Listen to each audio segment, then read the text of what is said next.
Bien, bonjour à vous et merci de participer à ce débat sur l'entrepreneuriat défi d'un territoire qui, avec ces journées de salon, trouve un cadre naturel au moment où les collégiens de 3e, rejoints par les lycéens qui sortent tout juste des épreuves de spécialité du baccalauréat, cherchent en effet leur chemin d'orientation et de formation.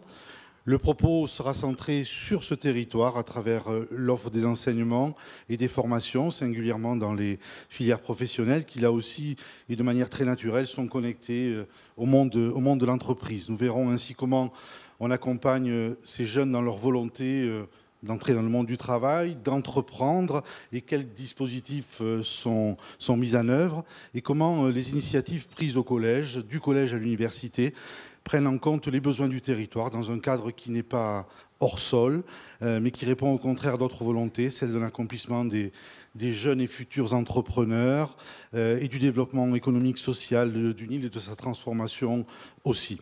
Nous explorerons ainsi ce qui me semble être les deux chemins vers l'entrepreneuriat, la création d'entreprises, à côté du monde de l'entrée dans le monde du travail, la création d'entreprise donc et la reprise d'entreprise, qui aujourd'hui est un sujet très prégnant en Corse comme sur le territoire national, avec 34% des entreprises, pour la plupart des TPE et des PME, qui devront changer de main dans les 10 ans. Ce sont les chiffres et Alex Finchiwer nous éclairera sans doute sur ce sujet-là. Nous compléterons le tableau des besoins avec les secteurs qui, sur ces sujets, sont les plus en tension. Sans surprise, les moteurs de l'économie locale aussi, le commerce, l'hébergement, la restauration, la construction enfin. 4 pistes pour ce débat.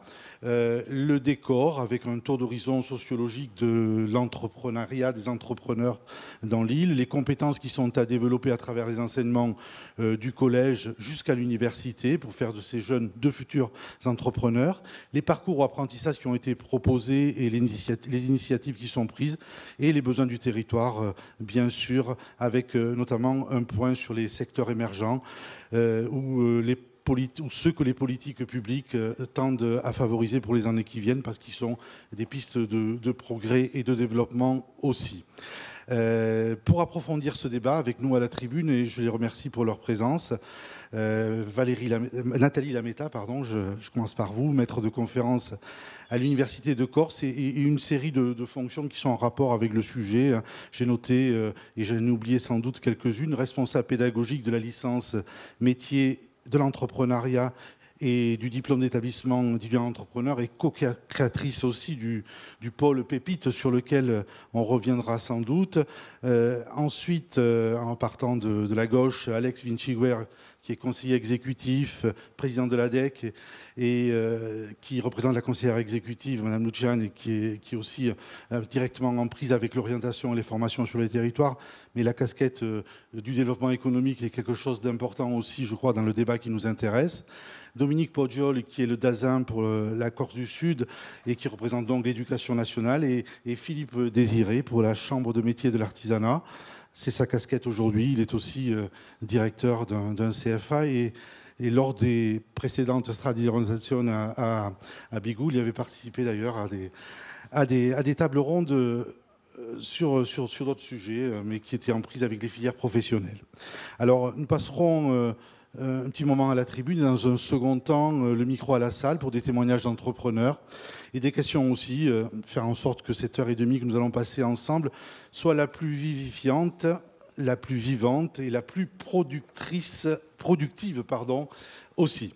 Alors je voulais commencer peut-être par Dominique Poggioli sur première question, c'était parler d'entreprise, parler de la volonté d'entreprendre au collège et dans le lycée.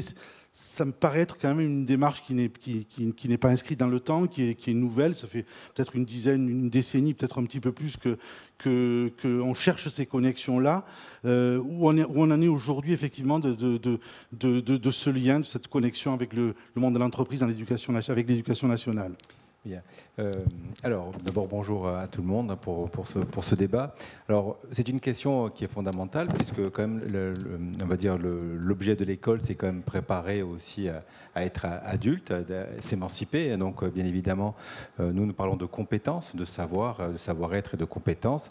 Et c'est vrai que de l'école, bien sûr, les principales compétences, c'est d'abord les savoirs fondamentaux, bien évidemment, qui sont nécessaires au niveau de l'adulte et développer depuis quelque temps, dans l'histoire, en effet, du système éducatif, c'est plutôt récent, de développer, on va dire, l'esprit en particulier de l'entrepreneuriat dans un esprit dynamique, avec une pédagogie de projet autour, voilà, de qualité et de compétences qu'on essaie de développer du collège au lycée et après à l'université, avec des qualités qui sont spécifiques aussi des entrepreneurs, avec la planification, la créativité, aussi des qualités qui sont aussi développées dans notre système éducatif. Alors on passe bien évidemment dans les enseignements fondamentaux, mais aussi aujourd'hui par une pédagogie de projet, dans des dispositifs partenariales qui sont assez conséquents et qui ont vraiment, depuis une dizaine d'années, commencé en tout cas à traverser le système éducatif avec des partenaires, avec la création par exemple de mini-entreprises au sein des collèges et des établissements. Bien évidemment, la connaissance, et aujourd'hui le salon de l'orientation en fait partie, la connaissance bien sûr des formations et aussi des métiers. Donc voilà, on a aujourd'hui beaucoup de dispositifs de ce type. Alors, est-ce que ces partenariats dont vous parlez, qui sont passés avec les représentants des entreprises et des organisations qui représentent les TPE, les PME, les organisations syndicales également, est-ce qu'ils sont systématiques, ces dispositifs, ou c'est laissé à l'appréciation des chefs d'établissement dans les collèges ou dans les lycées, ou est-ce que tout le monde est embarqué sur ce sujet-là de la même manière? Alors d'abord, tout le monde est embarqué parce qu'une certaine manière, d'abord, on informe les chefs d'établissement de la possibilité de ces partenariats. On les met souvent en contact aussi avec ces partenariats, puis aussi on les accompagne avec on va dire nos services qui accompagnent en effet ces partenariats. Donc oui, aujourd'hui, on est plutôt assez dynamique et on voit bien qu'en termes de mini-entreprises et des partenariats qui sont croissants, c'est acté en tout cas dans beaucoup de collèges et beaucoup de lycées, et on voit quand on visite en effet tous ces dispositifs le bien fondé et le bien fait de ce type de partenariat, en tout cas dans les yeux en tout cas des jeunes qui dans cette pédagogie de projet s'y retrouvent beaucoup. Alors, vous parlez beaucoup de pédagogie de projet. J'imagine aussi qu'il y a une volonté d'immersion des jeunes dans l'entreprise. C'est des stages au niveau de la troisième et Oui. peut-être même à d'autres niveaux maintenant, puisqu'on commence à parler de les faire de manière un petit peu plus précoce. Je crois que le projet, c'est jusqu'au cinquième. Alors, à partir de cinquième, voilà. En effet, dans le cadre de ce qu'on appelle le parcours à venir, qui prépare les jeunes à ce processus d'information, de connaissance du monde d'entreprise et des métiers, et de le processus d'orientation, c'est-à-dire du processus un petit peu de maturation de leur orientation, et donc du choix, en tout cas d'une part de leur formation et aussi de leur volonté peut-être d'investir tel ou tel domaine. On a aujourd'hui, en effet, on sait que plus les jeunes connaissent des métiers tôt, plus en effet ils connaissent aussi la déconstruction, reconstruction, parce que beaucoup de ces jeunes, comme nous d'ailleurs, on a peut-être dans l'image de certains métiers peut-être des a priori ou des connaissances infondées.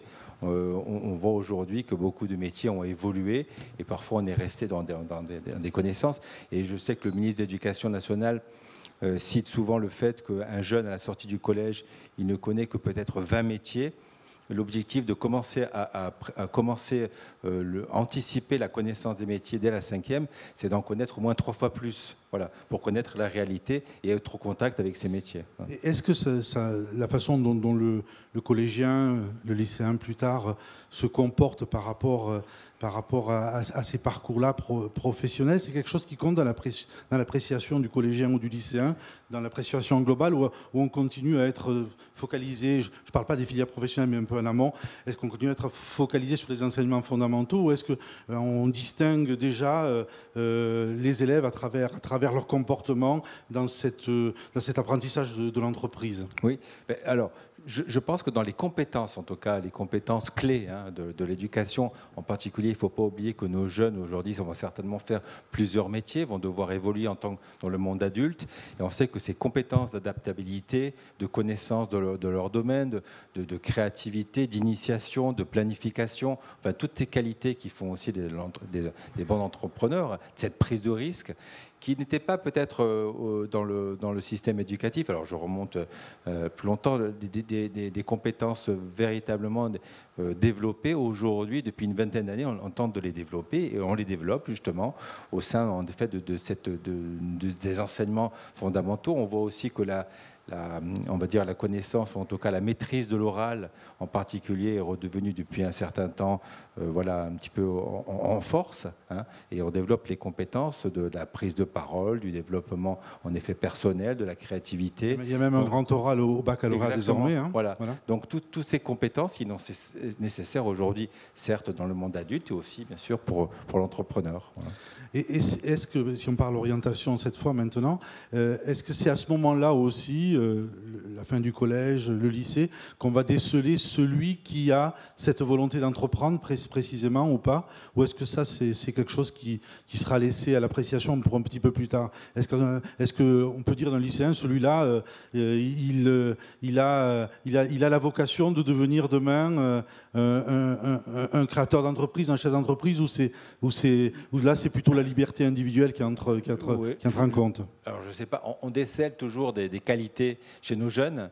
Je ne sais pas si ce sont des qualités qui serviront à être un bon chef, un bon entrepreneur ou un bel artiste. En tout cas, voilà, je pense que surtout notre force aussi, c'est d'abord de former nos jeunes et ensuite de les laisser un petit peu, bien évidemment, dans un cadre de liberté, choisir leur voie. C'est ça un petit peu l'émancipation, c'est aussi avoir une éducation à choisir sa voie dans le vrai sens du terme. Et alors certes, on décèle des compétences chez nos jeunes, ils en ont beaucoup, mais je crois qu'après, en effet, c'est quand ils passent à l'université, quand ils sont en contact d'autres adultes, et je pense que moi je crois beaucoup aussi à l'effet modèle de nos adultes, des entrepreneurs aussi. Voilà, ils sont en contact, et plus on les met en contact avec des entrepreneurs ou en tout cas des personnes qui ont un effet modèle, je pense que c'est vraiment important. Voilà. Et dans l'intérêt qu'on porte à l'entreprise, est-ce que vous notez des différences entre ceux qui empruntent la voie générale et ceux qui sont déjà rentrés dans des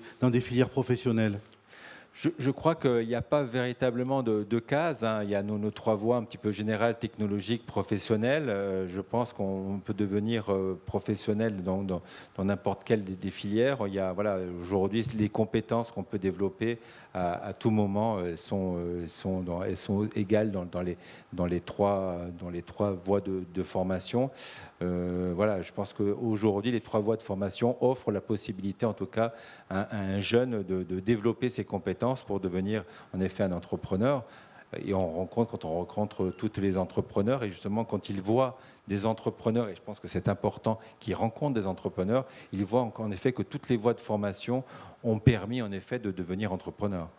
Très bien. On va continuer peut-être avec Nathalie Lamette, et peut-être aussi sur cette maturité qui se dessine au collège et au lycée. Est-ce peut-être que vous la ressentez-vous davantage chez les étudiants qui arrivent à l'université, qui peut-être là aussi ont déjà un projet professionnel, un projet d'entreprise plus affirmé qu'au collège? C'est comme ça que ça se passe ou non? Alors, on voit bien qu'on a de plus en plus de jeunes qui ont vraiment de l'appétence pour l'entrepreneuriat, que ça soit pour la création ou pour la reprise. Et souvent, la reprise, ça passe par la reprise d'entreprise familiale, où on reçoit de plus en plus d'enfants de chefs d'entreprise qui se projettent dès la première année sur une reprise potentielle à moyen ou à long terme. Il y a 10 ans de ça, reprendre l'entreprise de papa ou de maman, c'était pas la priorité pour les jeunes. Aujourd'hui, ils s'y projettent parce qu'ils ne portent plus le même regard sur l'entrepreneuriat.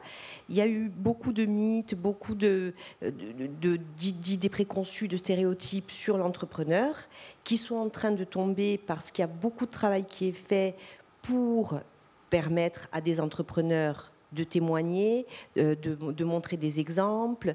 Il y a de l'éducation à l'entrepreneuriat qui est faite, de la sensibilisation, de l'accompagnement.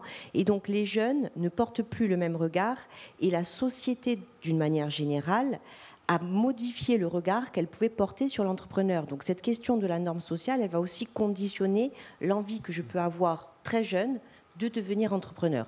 Donc là, quand on regarde les statistiques, on voit bien que pratiquement un jeune sur deux envisage de devenir entrepreneur.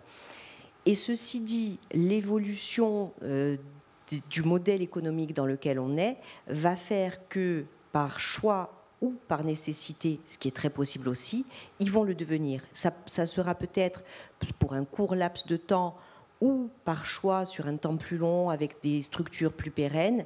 Mais cette case entrepreneuriat, ça fait partie des alternatives qui sont en train de devenir des alternatives classiques pour les jeunes. Et ils en ont de plus en plus conscience.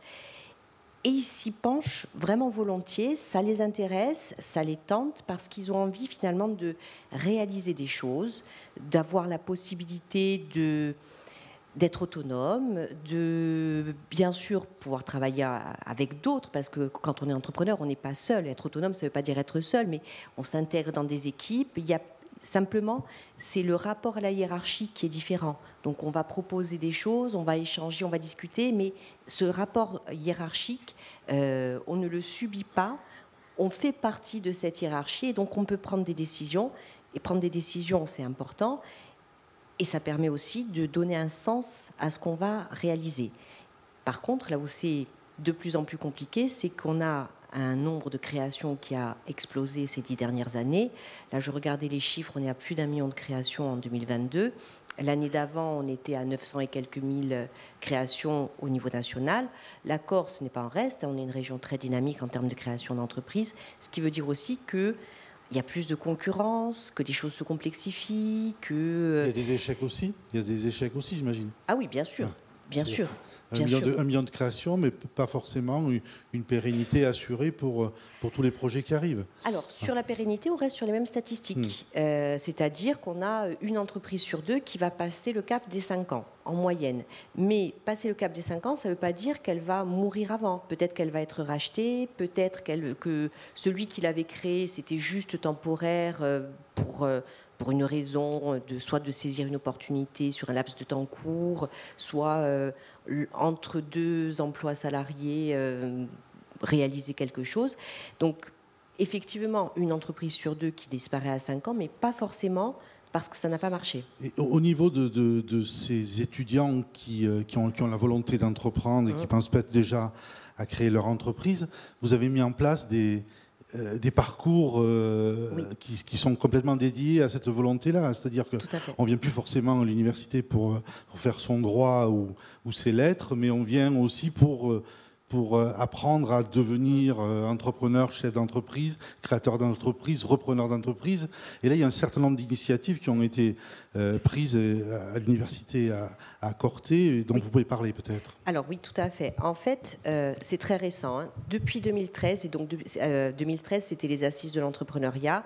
Le gouvernement et les ministères concernés se sont rendus compte qu'il y avait véritablement besoin d'accompagner l'entrepreneuriat sur le territoire, parce que on considérait souvent que on n'apprenait pas à entreprendre, c'était finalement quelque chose plus ou moins d'inné, et puis quand on était dans une famille d'entrepreneurs, on allait reproduire un petit peu le schéma, et puis pour les autres, selon la chance. Bon, on se rend compte que pas du tout. Entreprendre, ça s'apprend. Bien sûr, quand on est issu d'une famille d'entrepreneurs, ça peut paraître plus facile ou plus naturel, mais il y a aussi tout un tas d'outils qui existent, à la fois pour sensibiliser les jeunes, pour les former et pour les accompagner.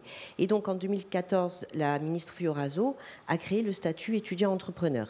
Donc ce statut permet à tous les étudiants du supérieur d'être accompagnés, de pouvoir avoir accès à des outils spécifiques. Et donc, à partir de 2014, ont été créés sur tout le territoire national les pôles pépites. Donc, c'est les pôles étudiants pour le transfert, l'innovation et l'entrepreneuriat.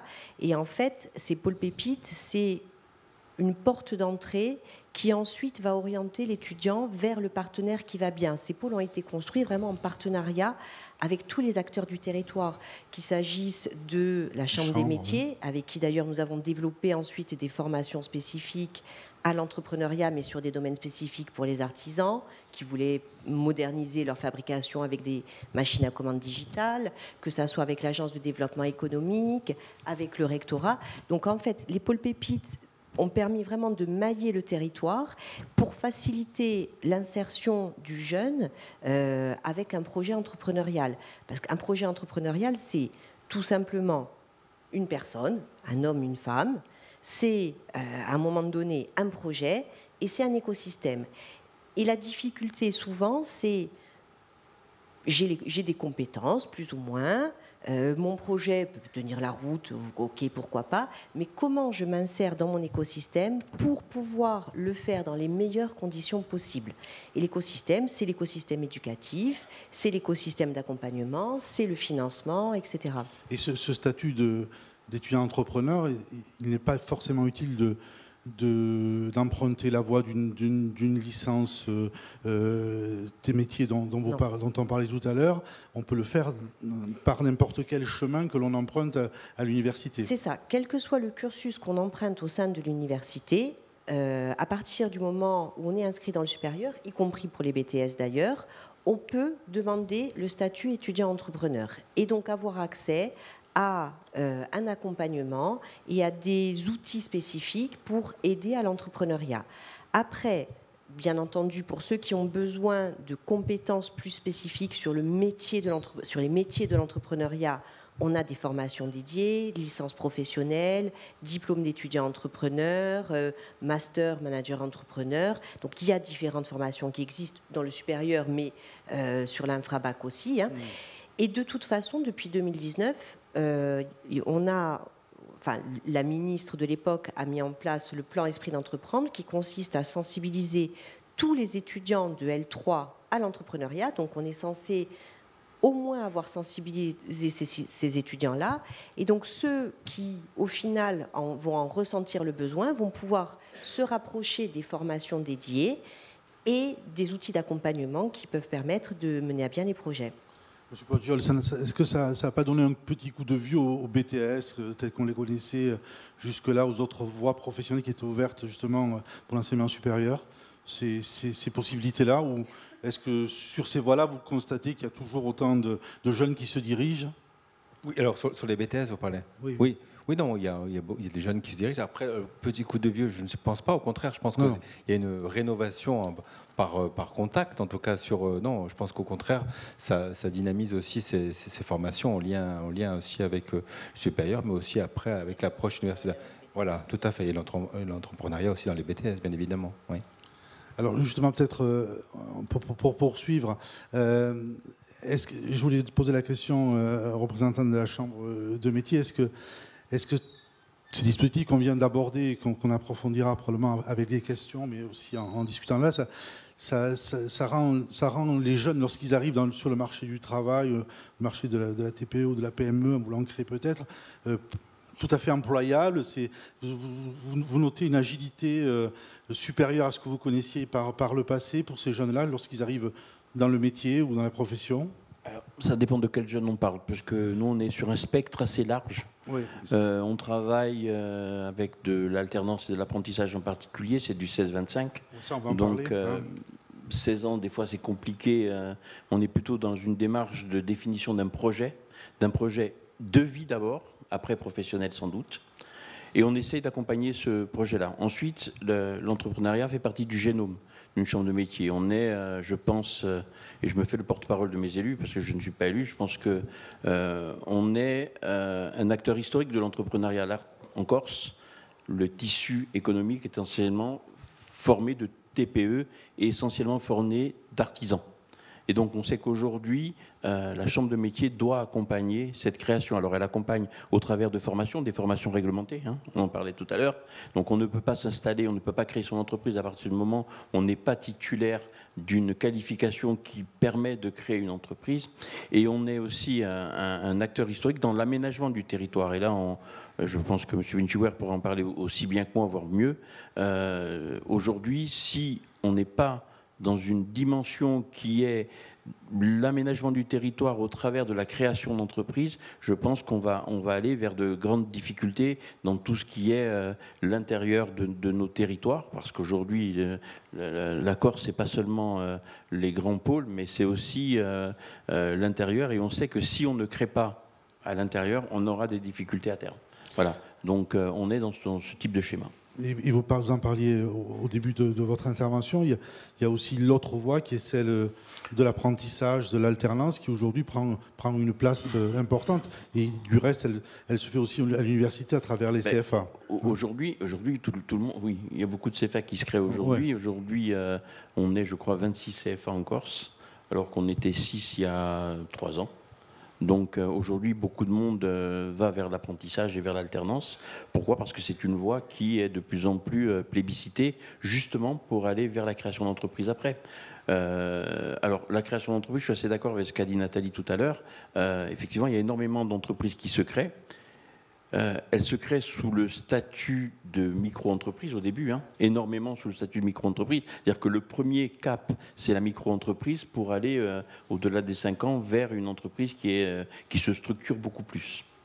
Ça vous semble être la démarche la plus logique, la création d'une micro-entreprise quand vous parlez micro-entreprise, vous parlez également, j'imagine, statut de micro-entrepreneur. Micro-entrepreneur. On sait qu'elle n'était pas forcément regardée à ses débuts. On est passé de l'auto-entrepreneur qui était plus ou moins un statut un peu compliqué, à de la micro-entreprise qui leur permet véritablement de se structurer après.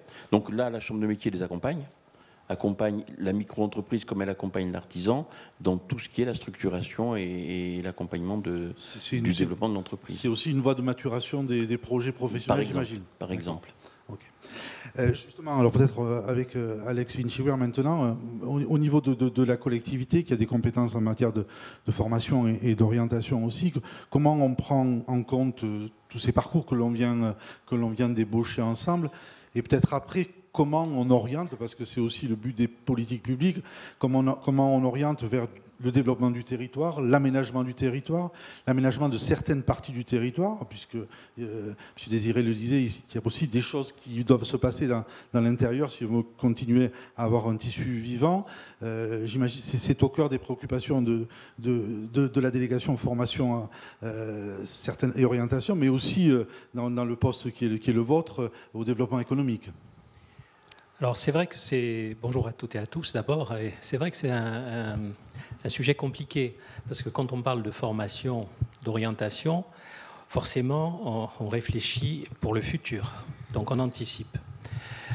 Si on anticipe aujourd'hui sur les besoins en formation des futurs métiers en Corse, il y a une étude très intéressante de France Stratégie qui projette en 2030 les besoins de la Corse.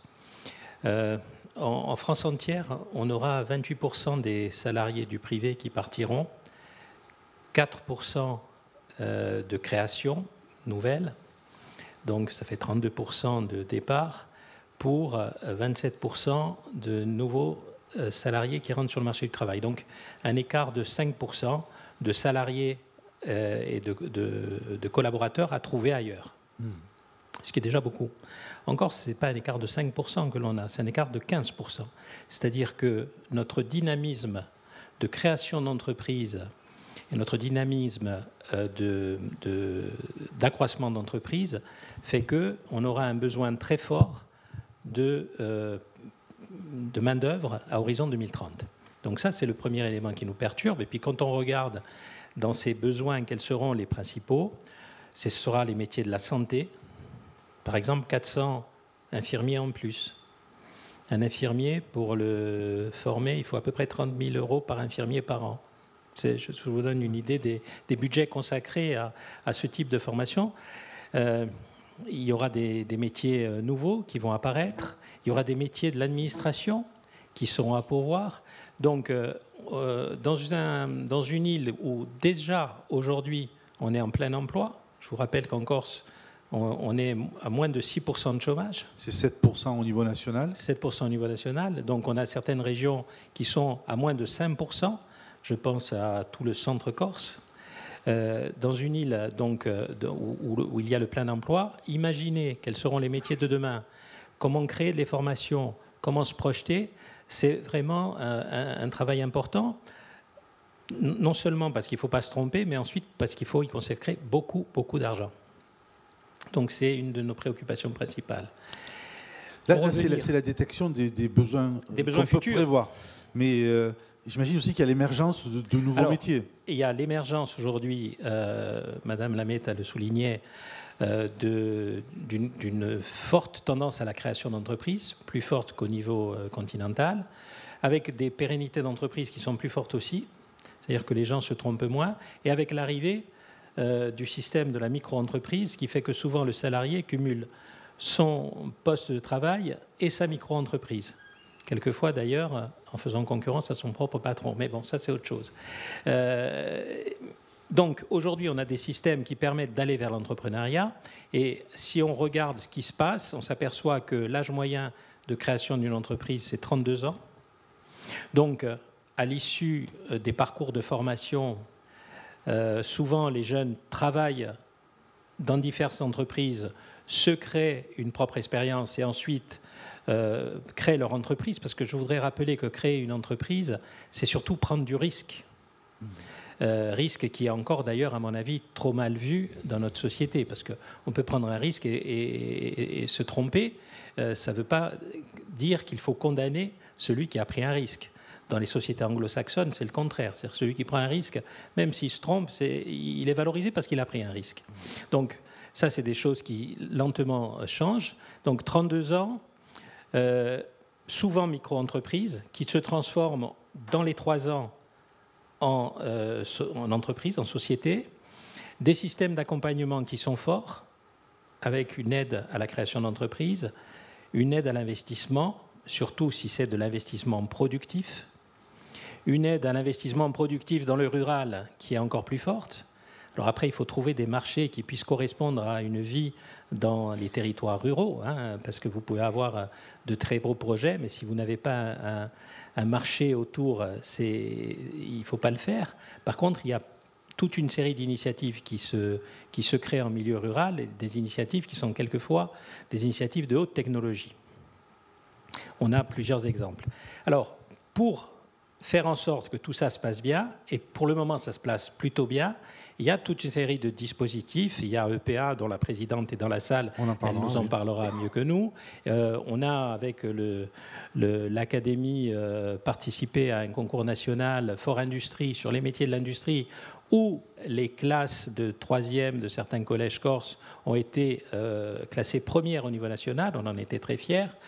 Et il y a de plus en plus, me semble-t-il, une connaissance des métiers d'aujourd'hui qui sont aujourd'hui cette connaissance est bien répandue chez les jeunes. Peut-être faudrait-il leur parler des métiers de demain. Et justement, M. Poggiol, par rapport à ce que vient de dire M. Finchegger, des choses qui évoluent, ça veut dire qu'au niveau de l'éducation nationale, on a une approche qui est désormais vraiment territoriale. On n'est plus le grand ministère monolithique qui mène la même politique sur l'ensemble du territoire, mais on peut s'adapter aussi à ce type d'évolution et de demandes et de besoins des entreprises. Oui, alors je crois qu'on a encore certainement des progrès à faire, mais je pense qu'en tout cas, il y a des démarches qui sont en effet dans les instances, et on le voit aussi par rapport aux collectivités, par rapport aux acteurs. On a en effet des dialogues, des échanges qui nous permettent en effet, que ce soit sur la carte des formations, ou en tout cas sur différents processus et projets. Vous avez tout tout à l'heure parlé d'un beau projet.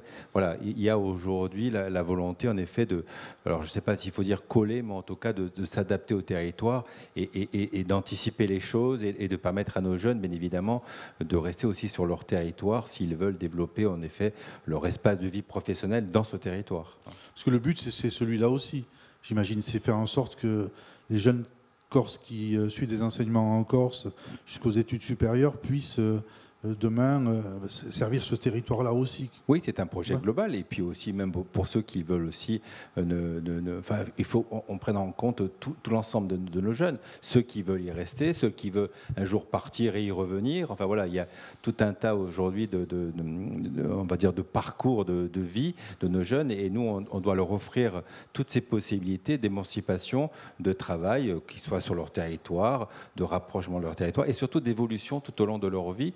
Parce qu'un jour, ils auront à relever des évolutions de territoire, de besoins des territoires, et puis aussi le besoin aussi d'être heureux et d'avoir des métiers, et aussi de prendre, vous avez parlé tout à l'heure du risque, en effet, d'aujourd'hui avoir ce goût du risque et d'avoir des partenaires dans leur territoire qui les accompagnent justement à gérer ce risque. Parce qu'en fait, ce risque aussi, on doit l'apprendre à l'accompagner, à le gérer.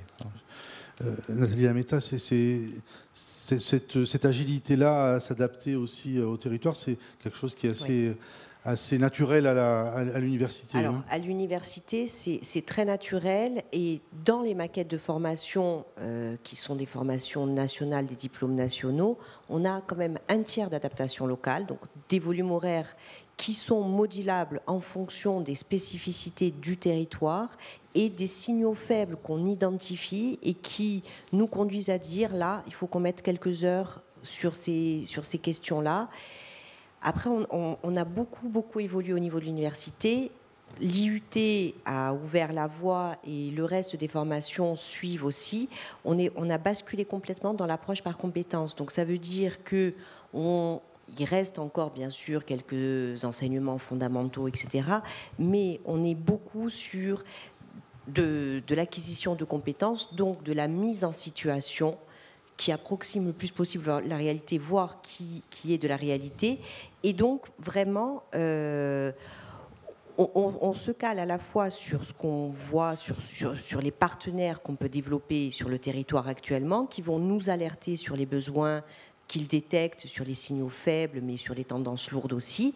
Et puis, parallèlement à ça, on a aussi tout un ensemble d'équipes de chercheurs qui sont dans des démarches prospectives. Notamment, nous avons monté une chaire sur les mutations et innovations territoriales qui travaille, entre autres, sur les mutations au travail. Donc, on a de temps en temps des séances qui se déroulent sur Ajaccio, et on essaye d'identifier à la fois au niveau des lieux, l'impact du télétravail, mais demain, comment on va évoluer. Enfin, on ne connaît pas la moitié des métiers qui seront normaux dans 10 ans. Hein. Et cette recherche, elle va très loin, puisque vous êtes vous-même responsable d'un observatoire de l'entrepreneuriat lié au genre. Donc oui. Là aussi, est-ce qu'on constate des disparités entre les femmes et les hommes, les filles et les garçons, par rapport à cette ouverture demain vers l'entreprise, ou vers la création d'entreprise ou la reprise d'entreprise ? Ah oui, bien sûr. Alors, effectivement, la question du genre dans l'entrepreneuriat, elle se pose de manière importante, mais on voit qu'il y a une évolution très forte. On était à moins de 30% de femmes chefs d'entreprise dans les années 2010. Aujourd'hui, on tourne autour de 41%. Donc on voit qu'on est quand même sur une tendance où on a de plus en plus de femmes qui s'intéressent à ces carrières entrepreneuriales, parce qu'aussi les choses ont évolué de façon à ce que ça soit beaucoup plus envisageable pour elles.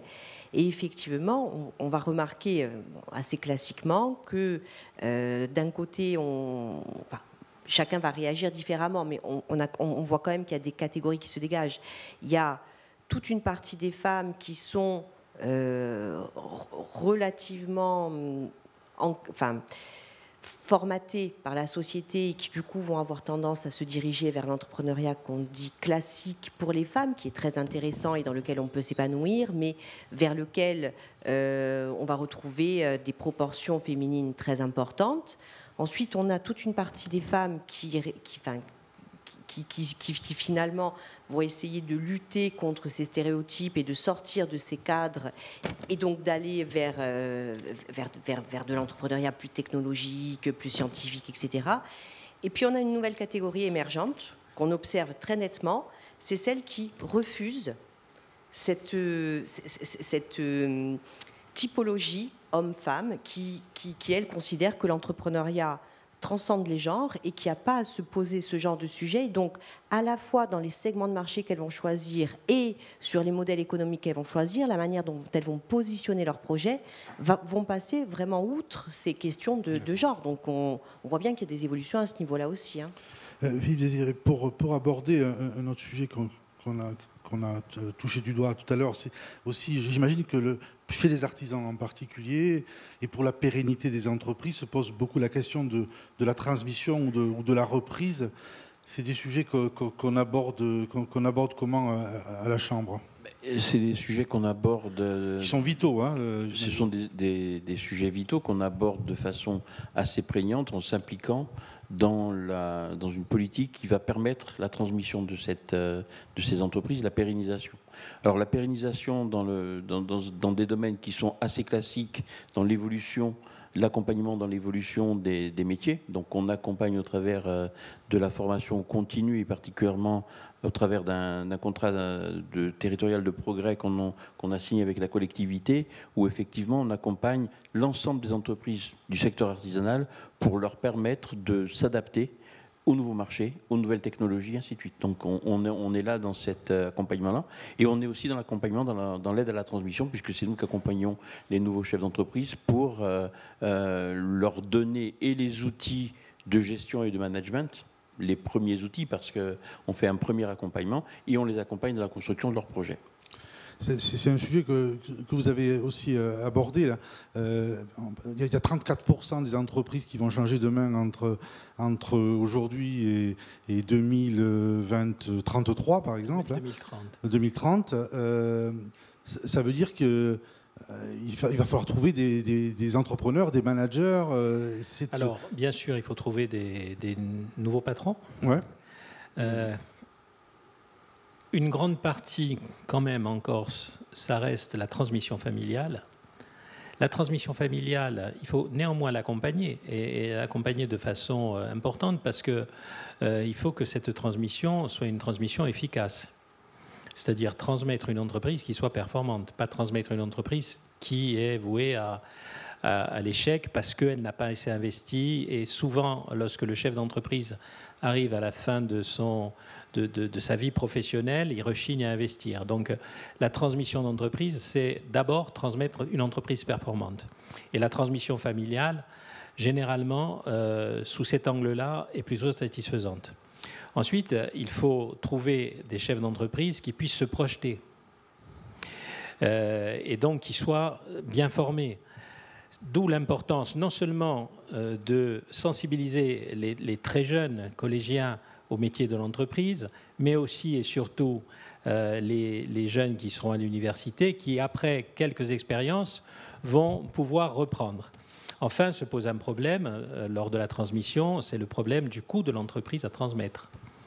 Et donc, on a là aussi imaginé toute une série de fonds d'accompagnement qui permettent la reprise-transmission, souvent conditionnée d'ailleurs par soit une première expérience ailleurs, soit une formation complémentaire des personnes qui reprennent. Mais aujourd'hui, on a moins de soucis financiers pour reprendre les entreprises qu'il n'y en avait, ne fût-ce que ça fait 5 ans.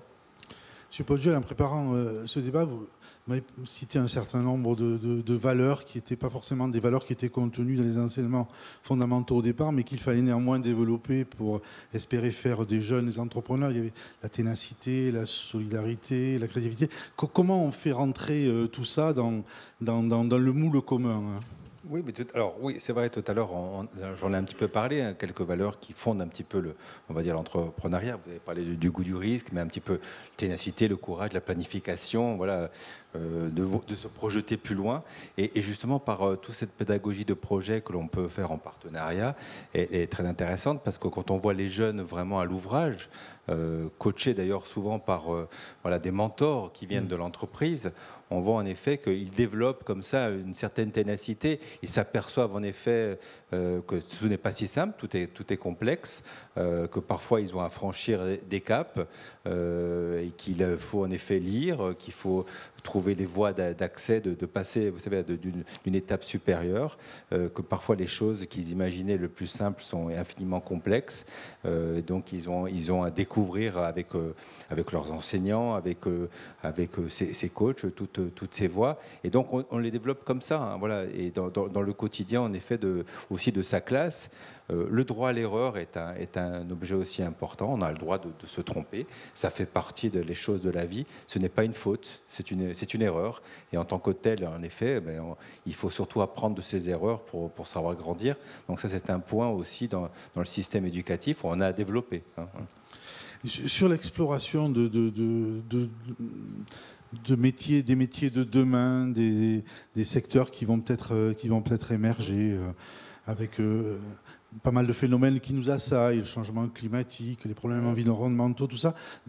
C'est quelque chose, c'est un intérêt que vous trouvez beaucoup, par exemple, dans le pôle Pépite, de jeunes qui se projettent sur ces métiers de demain.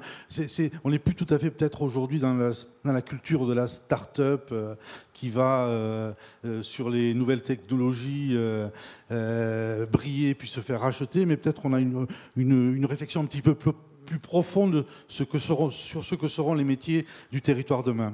C'est vrai. Vous le ressentez ? Ah oui, complètement. Là, on voit bien que quand on a monté le pôle Pépil, donc en 2014, c'était vraiment la technologie, la performance qui allait lever le plus de fonds, qui allait briller le plus. Et tant mieux, et c'est très bien, c'est de l'ambition et c'est formidable. Mais là, on voit qu'il y a un point de bascule et actuellement, 90% des projets qui sont portés par les jeunes incluent à minima les dimensions développement durable, décarbonation, ça c'est le minimum. Et après, il y a vraiment cette question du sens, à quoi je sers, quelle est l'utilité de mon projet. Je ne fais pas un projet juste... derrière mon projet, il n'y a pas juste des questions de performance, de rentabilité, etc. Mais il y a vraiment... le sens, être utile à l'autre, pouvoir vraiment faire évoluer les choses dans la société, dans le monde. Ça, c'est quelque chose qui est très, très ancré auprès des jeunes. Ça doit rassurer le politique, non ? Dès qu'on parle d'aménagement du territoire et de transformation du territoire. Bien sûr, moi je suis très satisfait que vous constatiez ça et j'engage tous les jeunes qui nous écoutent à se poser la question du sens de leur engagement dans l'entreprise. Parce que c'est vrai que la rentabilité, la performance ont été des valeurs fortes dans la génération qui vient de passer et que désormais, la dimension de l'utilité me semble prendre le pas sur tout ça. D'ailleurs, on voit revenir à nous beaucoup de jeunes formés en Corse. Je pense notamment à des jeunes ingénieurs qui sont passés par le lycée Laetitia ou à des jeunes qui sont passés par l'université, qui ont eu des carrières quelquefois très performantes ailleurs, qui rentrent et qui essayent de revenir à l'essentiel. Avec des excellentes surprises. Ils s'installent dans les villages. Vous savez qu'on a fait un effort considérable de déploiement de la fibre. Et donc aujourd'hui, travailler à Figagne, dans mon village, ou travailler à Paris, c'est la même chose. Sauf que c'est plus calme à Figagne quand même. Et donc ça, c'est un ensemble de valeurs qui nous rassurent parce que je crois qu'elles s'accompagnent aussi d'une vision de la société qui va nous aider à construire la Corse de demain. Philippe Désiré, là on parle des besoins à l'horizon 2030-2035, mais il y a des besoins plus immédiats dans le monde du travail, j'imagine, pour couvrir tout simplement la vie quotidienne. 2 minutes sur ce qu'a dit M. Nchiwer. Effectivement, aujourd'hui, ce n'est plus seulement le projet entrepreneurial, c'est le projet de vie dont l'entrepreneuriat fait partie. Je crois qu'on est beaucoup plus dans cette dimension de l'entrepreneuriat que dans effectivement la performance. Après, effectivement, oui, aujourd'hui, on a aussi besoin d'immédiateté dans des réponses qu'on doit amener à des entreprises. Et là, on est pour ce qui concerne la Chambre de métier, dans la difficulté, puisqu'on a des dispositifs, on a des possibilités, on a des entreprises qui recrutent, et face à ça, on n'a pas forcément de réponse. Comme on le disait tout à l'heure dans un propos, on est sur le plein emploi. Donc aujourd'hui, on est à la recherche d'énormément de compétences pour pouvoir pourvoir aux besoins actuels de l'entreprise.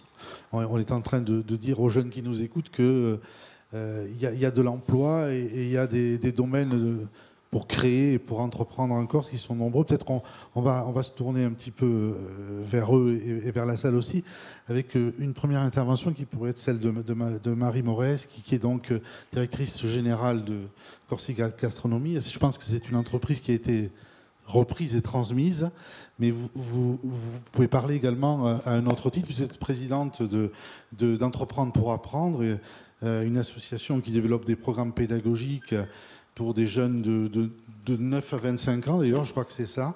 Et ça permet de réfléchir à des problématiques plus globales. Mais je pense que vous avez un regard justement sur l'état d'esprit des jeunes que vous rencontrez au collège, au lycée, et sur leur volonté d'entreprendre.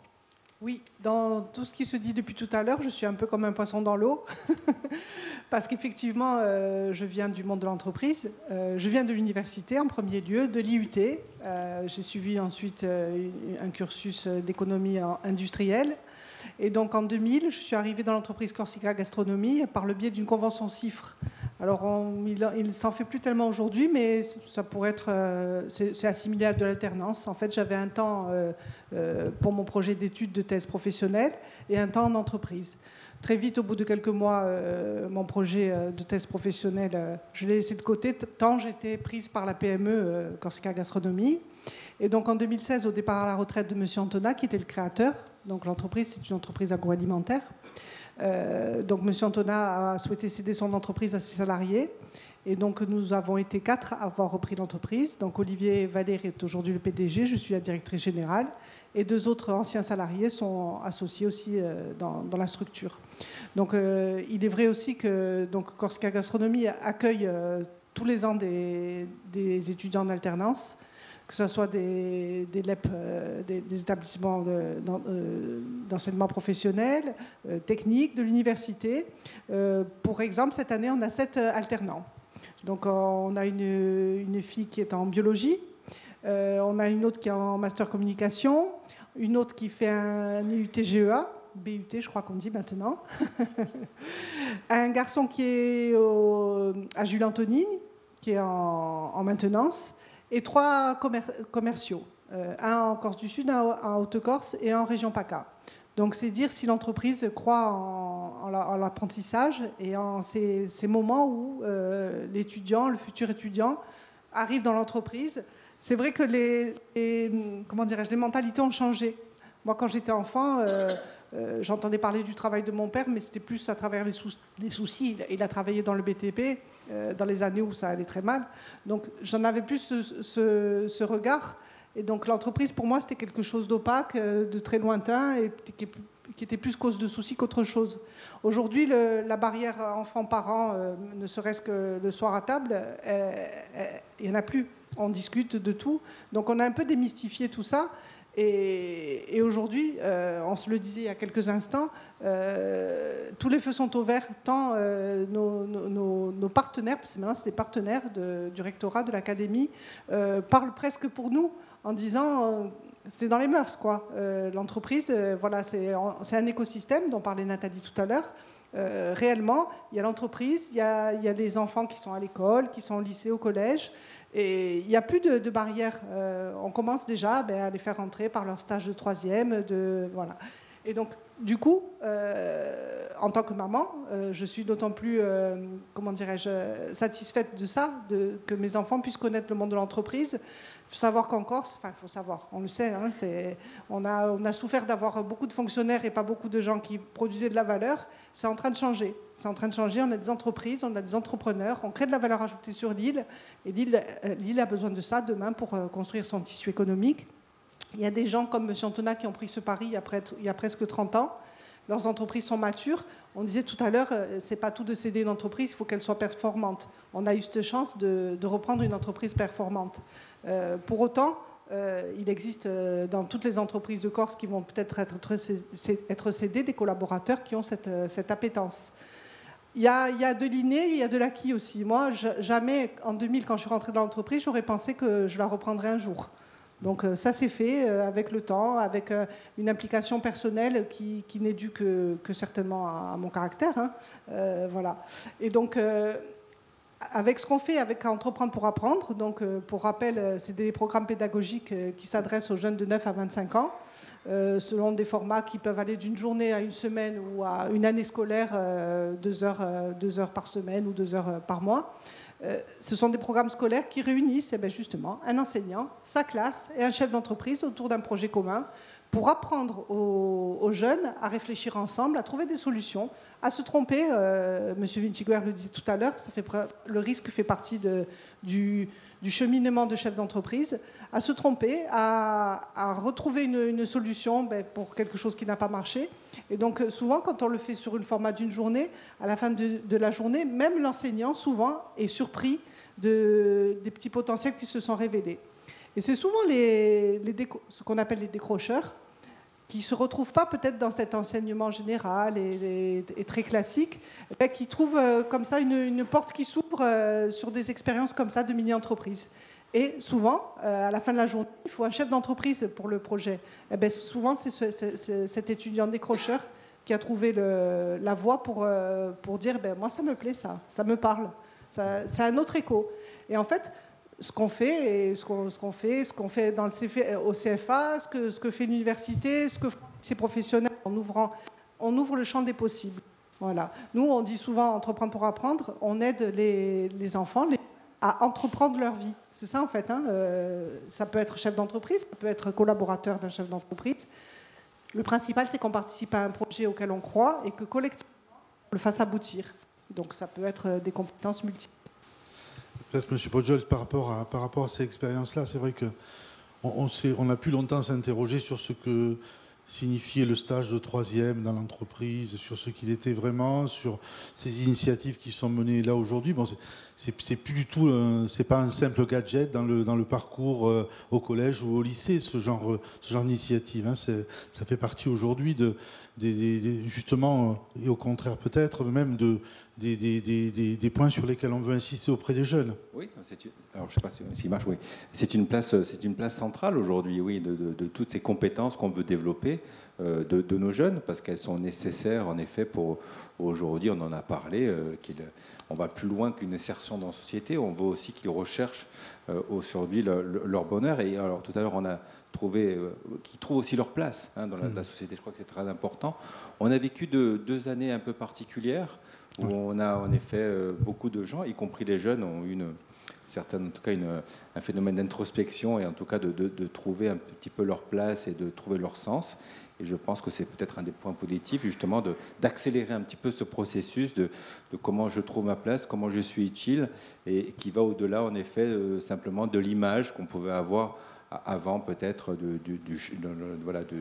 l'entrepreneur un petit peu particulier. Mais là, aujourd'hui, on voit que c'est familial. On voit aujourd'hui qu'on développe, qu'on a un aspect du territoire, qu'on a un aspect des mots comme bonheur qui arrive aussi sur la table. Et donc, je crois que c'est un processus, en tout cas, qui est rémédiable et qui est en train de se produire. Et l'école, de manière globale, tend à accompagner ce processus. Voilà. Les 2 ans dont vous parlez, ce sont ceux de la crise sanitaire. Oui. Ça a changé des choses, selon vous, sur l'appréhension du monde du travail, et par les jeunes en particulier, cette période-là, qui a été particulière, j'imagine. Je vous retourne la question, d'après vous. Oui. Oui, voilà. Profondément. Aujourd'hui, ça change le modèle. Mais en bien, comme on semble le dire là, parce qu'on sent qu'il y a une aujourd'hui, maturité. on est dans une phase d'adaptation, on est en pleine mutation. C'est arrivé il y a 2 ans. Le rapport au travail a changé. Vous voyez bien, sur les mouvements sociaux qui se passent aujourd'hui, vous avez véritablement une modification des modèles qui est en train de se poser. peut-être des commentaires sur le sujet, ou alors on prend une question. Est-ce qu'il y a des questions particulières justement sur cette connexion entreprise et apprentissage des connaissances? Je voudrais profiter de la parole de Philippe pour faire la transition avec le monde agricole, parce qu'en fait, le monde agricole, pendant longtemps, on parlait de chef d'exploitation et on parlait uniquement de transmission de père à fils, puisque c'était essentiellement dans ce cadre-là, et on le voyait en Corse comme ailleurs. Et cette notion de chef d'exploitation a évolué, et maintenant on parle plutôt de chef d'entreprise, puisque un éleveur peut élever, mais aussi élever des animaux, ou faire de la production végétale, mais après va transformer, commercialiser, et peut même être amené à faire du service à la personne, puisque souvent dans les exploitations, il peut y avoir un service de type gîte qui amène effectivement une complexité dans la démarche. Donc un chef d'entreprise très complet, qui n'existait pas il y a, on va dire, quelques années. Et maintenant, dans la mise en œuvre de cette complexité, ça demande un maximum de compétences. Et donc, des formations sont faites pour permettre l'acquisition des compétences nécessaires. On a notamment des formations et des parcours de formation qui sont mis en place pour justement accompagner le jeune qui envisage de s'installer, qu'il soit du monde agricole ou pas d'ailleurs, puisqu'on a beaucoup de hors-cadres maintenant qui s'intéressent. Et justement, depuis la crise de la Covid-19, on a vu un retour vers les prêts, on va dire. Et donc, on voit effectivement une volonté de travailler sur du local, sur du développement durable, et donc la nécessité de créer de nouvelles capacités, de nouvelles attentes pour les consommateurs et répondre comme il se doit aux normes de qualité, d'hygiène et de conditionnement pour pouvoir répondre aux attentes des urbains aussi bien que des locaux de la campagne. Donc là, ça, vous avez effectivement dans les établissements agricoles la possibilité d'aller du bac pro ou d'un BP, donc un brevet professionnel pour former effectivement de futurs agriculteurs, mais on a aussi des BTS qui permettent justement, et notamment le BTS Axe, analyse et conduite des systèmes d'exploitation, pour justement accompagner ces jeunes à l'installation. Et on ne voit pas à travers ce BTS Axe que la partie installation, on peut être aussi sur l'accompagnement justement des agriculteurs pour qu'ils deviennent des chefs d'entreprise. Et donc on voit par exemple des jeunes sortant de BTS Axe aller vers la banque ou donc des accompagnements absolument nécessaires sur la construction d'une complexité telle que devient maintenant une entreprise agricole. Donc l'intérêt de se rapprocher effectivement du monde de l'artisanat, puisque souvent il y a un rapprochement qui se fait avec l'artisanat autour du montage des entreprises. Merci madame. Des questions peut-être, d'autres questions? Je peux juste compléter, puisque je suis aussi dans l'enseignement agricole. Donc il y a aussi les entrepreneurs du paysage. On a les olympiades des métiers qui se passent dehors avec des carrés paysagistes. Donc il y a aussi de l'installation et beaucoup de demandes dans ce secteur, y compris en Corse. Et donc à la fois on forme des salariés, mais aussi des futurs chefs d'entreprise. Pour compléter aussi, le monde agricole depuis longtemps a un dispositif d'accompagnement des futurs chefs d'entreprise agricoles, en lien avec la profession. On a des parcours ensuite à l'installation qui sont gérés par des points info installation. Il y a toutes les informations et ça permet de garantir un peu la réussite des gens qui choisissent ce métier.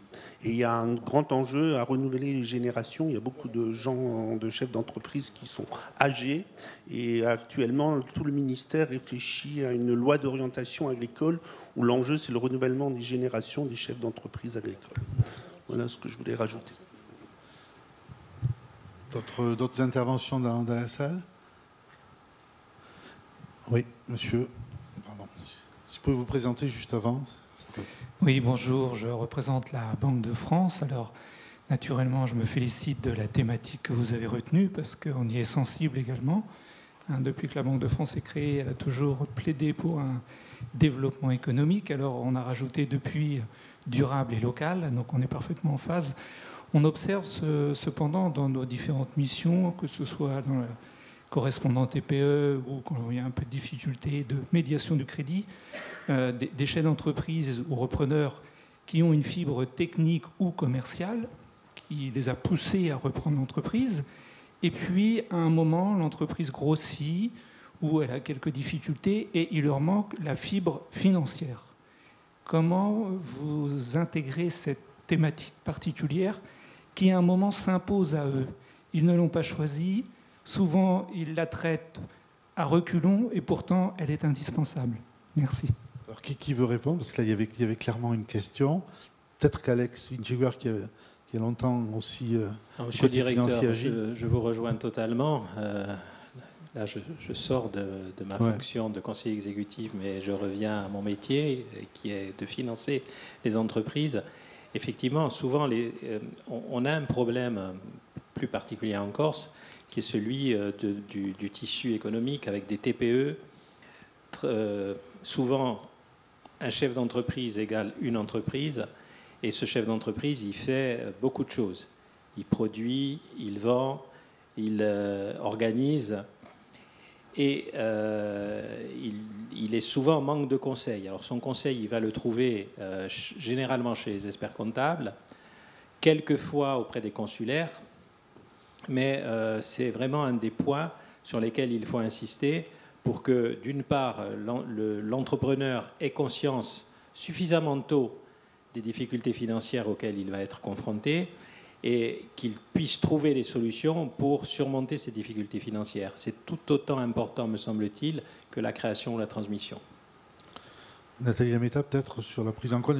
Oui, Désiré, vous vouliez dire quelque chose c'est pour ça aussi qu'aujourd'hui on parle de métier d'entrepreneur. Pendant longtemps, on s'intéressait surtout aux fonctions techniques de l'entrepreneur, ce qu'il était en capacité de réaliser techniquement pour ses clients, mais ce qu'il y avait derrière sur les fonctions comptables, mais pas que, commerciales, en termes d'organisation, de management d'équipe, etc.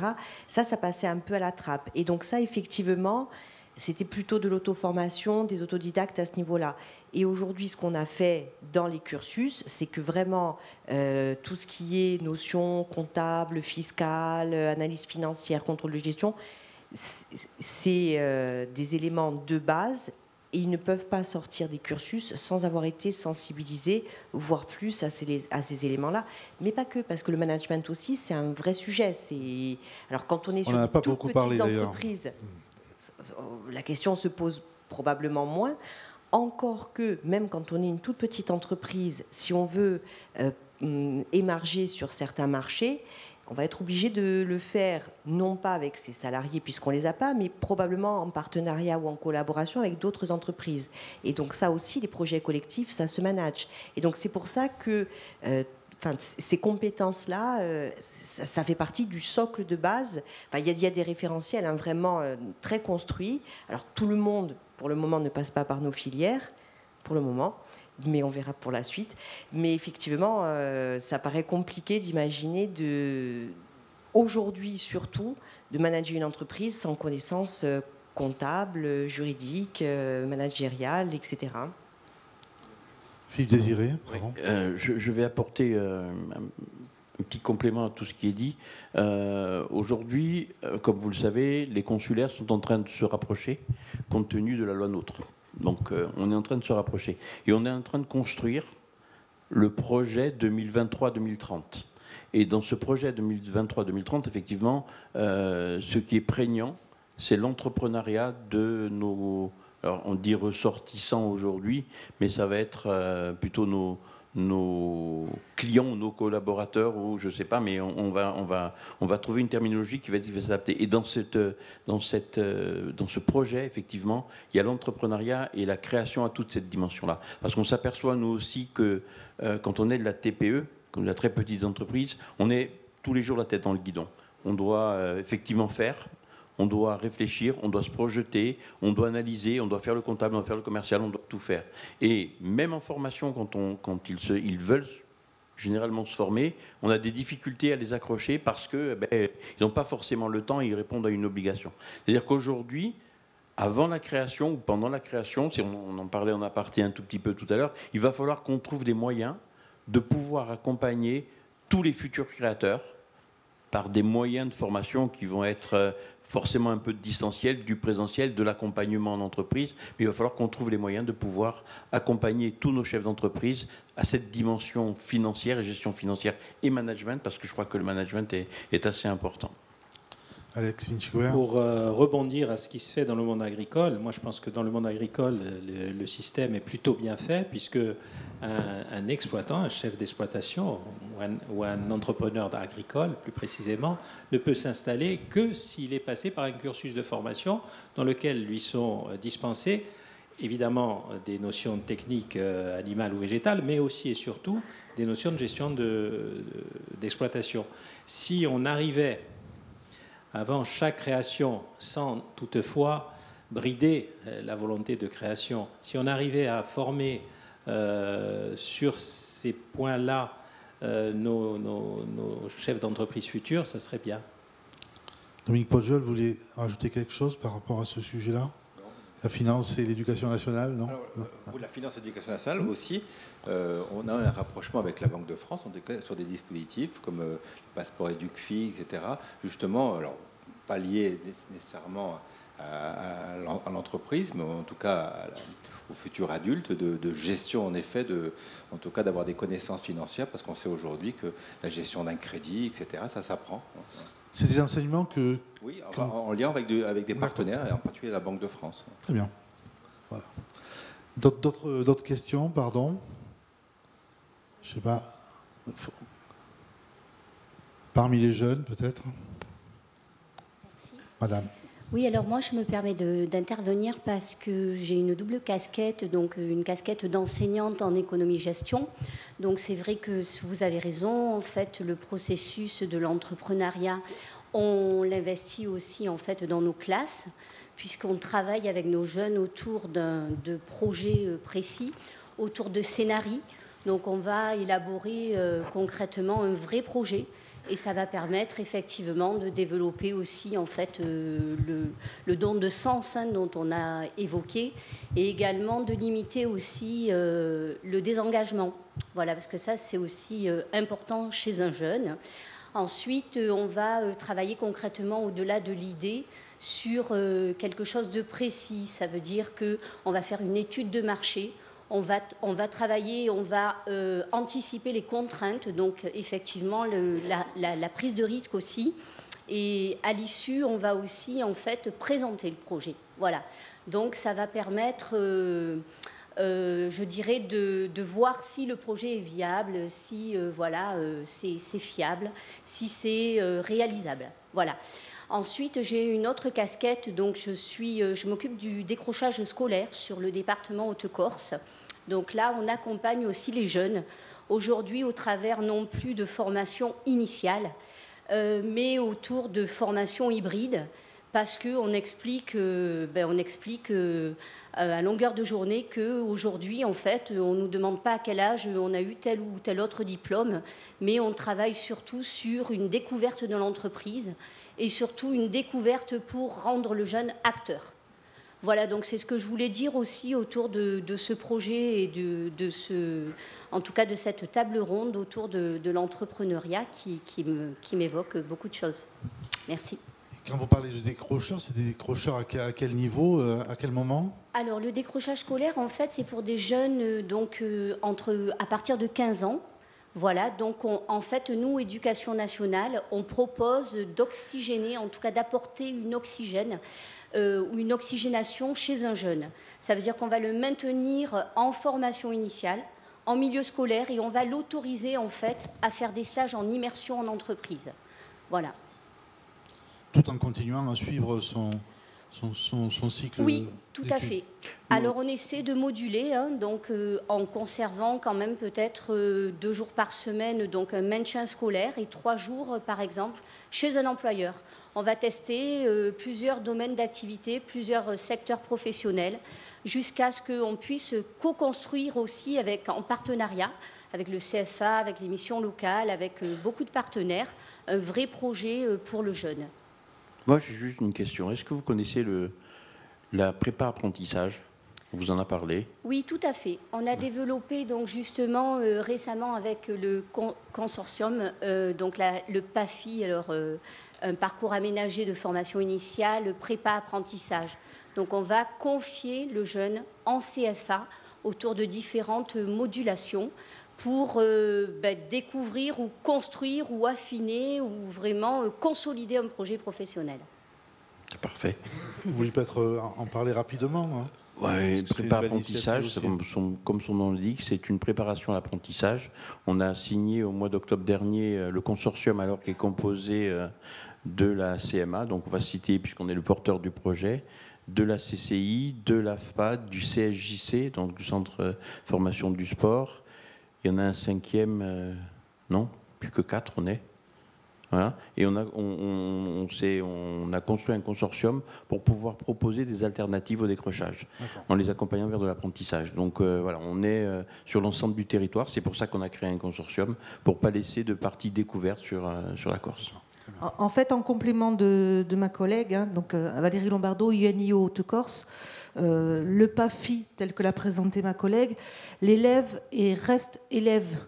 Il reste scolaire, c'est-à-dire que tant qu'il n'a pas trouvé sa voie, il est toujours suivi au sein de l'éducation nationale. C'est un élève que l'on accompagne.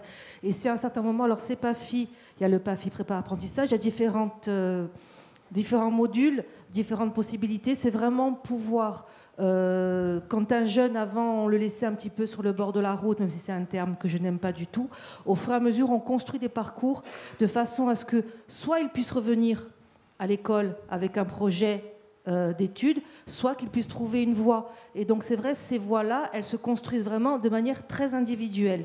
Et c'est quelque chose que l'on développe au fur et à mesure en partenariat, comme ce salon qui s'est construit en partenariat aussi. Voilà. Alex Zidjiguer, vous voulez... Oui, moi je voudrais simplement, pardon pour le débat, mais poser une question aux jeunes qui sont dans la salle. Ils sont au fond, c'est normal, parce que notre débat devient très technique. Moi, je voudrais leur poser une question, je ne sais pas s'ils me répondront, mais de quelle entreprise vous rêvez? Est-ce qu'il y en a un qui peut prendre la parole?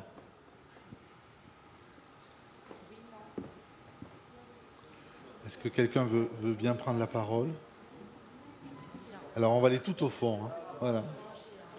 C'est toujours là que se trouvent les meilleurs élèves. Voilà. Bonjour. Bonjour. On m'entend? Oui. Mais franchement, vous posez une question, est-ce qu'on a des entreprises de rêve? Mais pour ma part, par exemple, je suis déjà dans l'entreprise dont je rêvais, vu que nous, on est en alternance ici. Et après, je pense qu'il n'y a pas de bonne ou de mauvaise entreprise. Si on aime où on travaille, il n'y a pas de bonne ou de mauvaise. C'est ça, non? Ouais. Après, oui, je travaille chez Mercedes, c'est pour ça que je dis ça. D'accord. Désolé, mais je vous entends pas de loin. Vous nous vendez une Mercedes. Ah, si vous voulez. Hein. Est-ce qu'il y a encore peut-être une contribution? Bonjour, moi je m'appelle Bastien Pérez. Moi je dirais pareil que Marc-Antoine, parce que je travaille à EDF en alternance. Bon, c'est pas dans le service technique, je répare pas vos compteurs, mais je vais traiter réclamation et c'est une partie du métier d'EDF qui me plaît beaucoup, parce que c'est une partie où on aide beaucoup les gens et notre unique objectif va être d'aider la personne. Donc c'est pour ça que ce travail me plaît en fait. Je ne sais pas si on a entendu. On vous a entendu, oui. Est-ce qu'il y en a est-ce que parmi les jeunes, certains ont des projets ou des envies de création d'entreprise ou d'entreprendre? Voilà, il y a encore. Oui. C'est toujours le premier témoignage qui est le plus compliqué, après ça vient tout seul. D'accord. Moi, actuellement, je suis en alternance dans une agence de communication publicitaire, ce qui est plutôt pas mal du fait que j'aimerais travailler dans l'événementiel et créer en fait ma propre boîte d'événementiel Et la communication, c'est déjà une clé en fait pour vendre plusieurs projets que l'on peut créer. Et c'est à ce niveau-là que ça me permet en fait de développer.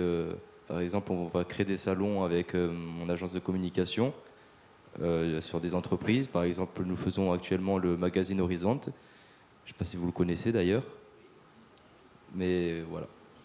C'est comme ça que je suis dans le projet de créer ma propre boîte dans l'événementiel à ce niveau. Donc, par rapport à tout ce qu'on disait comme parcours, vous êtes plutôt vous travaillez aujourd'hui dans une entreprise de communication pour demain créer votre propre entreprise. Hein. C'est le chemin que vous avez choisi. C'est le chemin que je souhaiterais prendre, exactement, oui. D'accord. Il y avait d'autres interventions, pardon. Voilà, alors j'avais pas une intervention. Je suis leur enseignante. Ils sont tous en apprentissage. Et l'objectif aujourd'hui, c'était évidemment de leur donner l'envie de créer leur propre boîte. Ma question était plutôt par rapport à ce que vous avez dit tout à l'heure. Vous avez dit que sur le continent, l'écart était de 5% et que l'écart chez nous était de 15%. Qu'est-ce qu'on peut faire réellement pour anticiper cet écart et quels sont les métiers dont on va manquer demain pour qu'on puisse un petit peu initier ce qu'on va faire du territoire demain? Merci pour votre question. Alors, donc vous avez compris que l'écart des besoins est 3 fois plus intense chez nous que sur le continent. Sur des métiers essentiellement liés au bien-être, à la personne, à la santé, tout ce qu'on appelle le care. Hein. Donc ça, c'est les premiers métiers qui seront vraiment très demandés demain. Ensuite, on a tous les métiers de service liés au tourisme, mais aussi au commerce. Et enfin, on a les métiers de l'administration. Alors, sur les métiers de l'administration, je n'irai pas plus loin parce que c'est des parcours normés. Sur les autres métiers, je crois que ce qu'il faut arriver à faire, c'est pouvoir avoir dans les entreprises de ces secteurs suffisamment d'attractivité pour attirer les jeunes. L'attractivité, c'est à la fois les conditions salariales qui sont importantes, c'est les conditions de travail, et notamment, on parlait de sens du métier. Quand on est dans l'aide à la personne, par exemple, ça prend tout son sens, c'est un mauvais jeu de mots. Mais la partie salariale, la partie conditions de travail est très importante. Alors, qu'est-ce qu'on peut faire? Moi, je pense qu'il faut qu'on arrive à avoir une responsabilité sociétale des entreprises qui soit beaucoup plus forte, que nos chefs d'entreprise puissent passer à ce label RSE d'ici 2030 pour que leurs entreprises puissent attirer les gens dont on aura besoin. Je vous le rappelle, on est en situation de plein emploi, donc forcément, ça sera les entreprises qui auront, à mon avis, une image RSE la plus séduisante qui attireront le plus de collaborateurs, et à l'inverse, celles qui n'auront pas cette image, à mon avis, ne survivront pas. Merci. Merci, Sarah. D'autres interventions?